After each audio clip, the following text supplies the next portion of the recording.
So here we are in a breakup. It's tough, right? Well, today I want to share with you guys some amazing tips and amazing advice to help you get through the breakup. This is coming from someone who literally just went through a breakup. Let's see, today is Saturday. 2 days ago, I believe it. Yeah, it was Thursday. So I thought to myself, I really want to get out here and give somebody some advice that I think would be helpful. So I listen to a lot of audiobooks and I do a lot of self help and self reflection. Um, I have a therapist and I also have a life coach.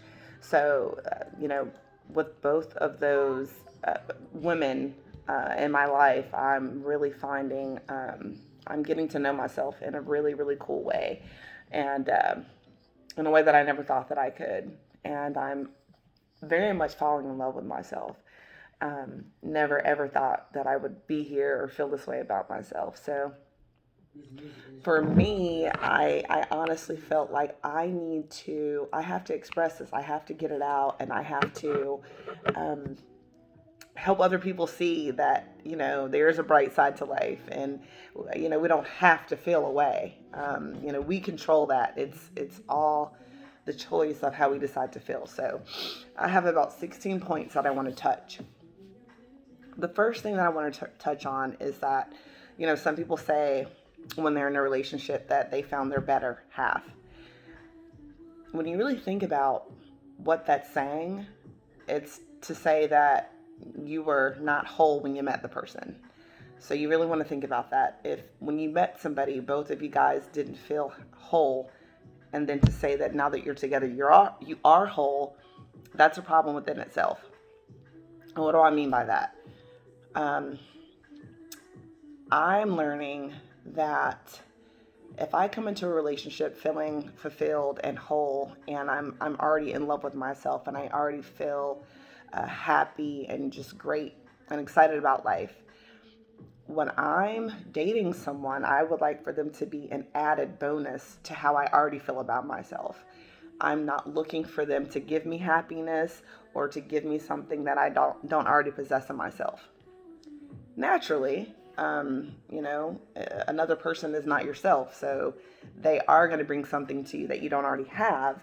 And again, it's an added bonus. It's not a thing of desperation of I'm going to die without them.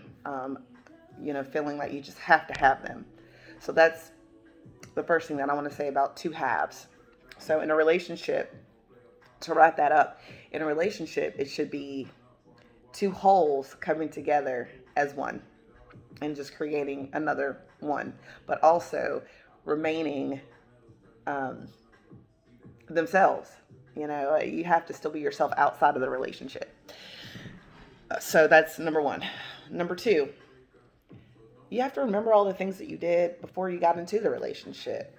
Hanging out with friends, your other groups or religious groups or um, I don't know, whatever it is that you did before you got into the relationship.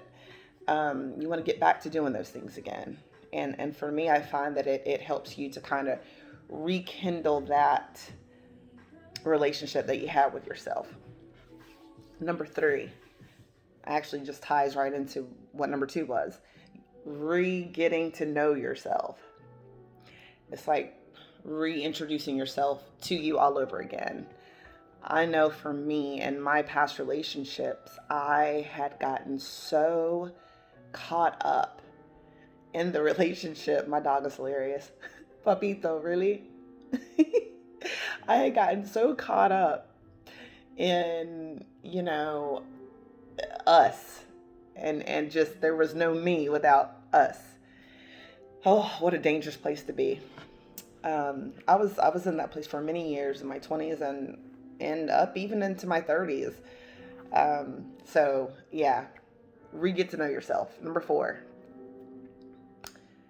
do the safe things that you used to do before you got into the relationship. What do I mean by that? Safe, fun things. get together with old friends, rekindle old relationships. And by relationships, I do mean friendships, not physical, sexual relationships with other people. You do want to give yourself time to get away from that and to move into a space where you no longer feel like you want to be with your ex.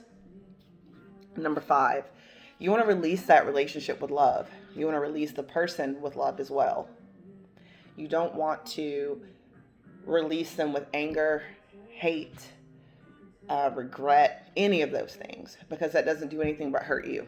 It doesn't do anything to them or for them. And it puts out a horrible energy that you will have to deal with, and that other people will have to deal with as well. People can see that type of stuff on you if you're miserable. They can see if your light is shining. They can, all of these things are obvious. Number 6, again, have no regrets. A thing that I remind myself is I did exactly the thing that I wanted to do in the moment that I wanted to do it. And I now look at it like, if there's something that I want to do, and then after I do it, I don't feel so good about it, I no longer put that stress on myself. I just say, you know what? I did what I wanted to do at the time because I really wanted to do it.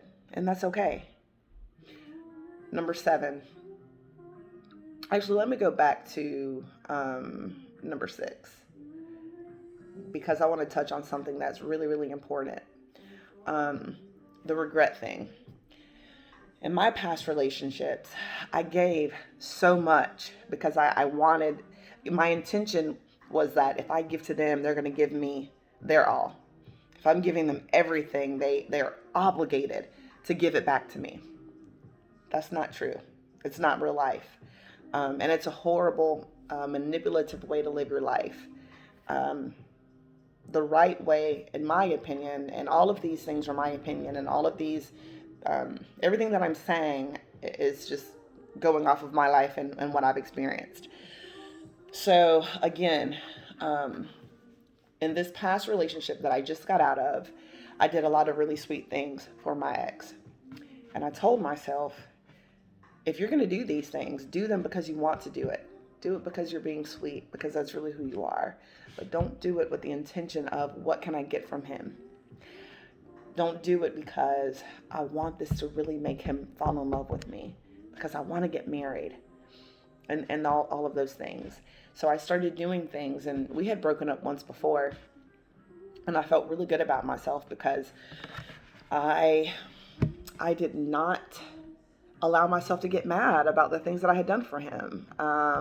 I had allowed him to move in with me. I had allowed him to use my car, all of those things. And when I say allowed, let me be clear about that. In him doing so, he paid half of everything, and sometimes more than half.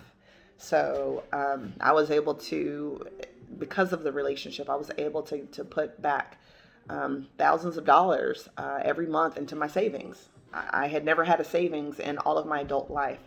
However, the relationship allowed me to do that.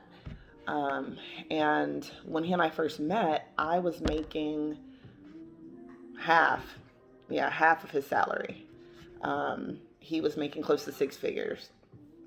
And so I felt good in that, because I felt like, he's not some bum, living off of me. It was very much a 50-50 relationship.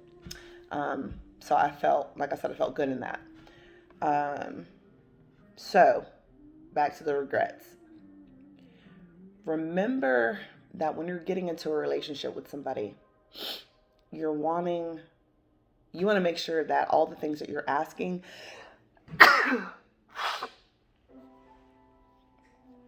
you want to make sure that all the things that you're asking of them in the relationship, you also bring that to the table.